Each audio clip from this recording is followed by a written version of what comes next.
Hello and welcome to the new video of HostCry. So in this video we will learn how to install an SSL certificate on your domain.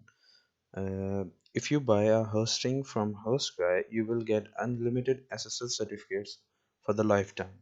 So uh, what you need to do is you need to log into your HostCry cPanel account, and what you need to do next is to find this security section right over here, and once you find this section, what you need to do is click on this SSL/TLS option.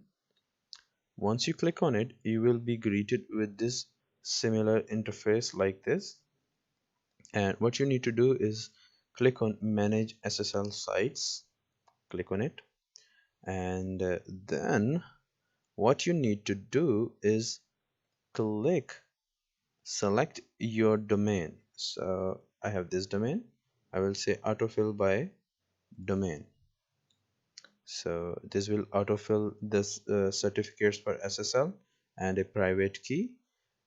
So what I need to do next is install this certificate, and voila, the SSL is now installed on our domain. That's it for today, and thank you so much for using HostCry.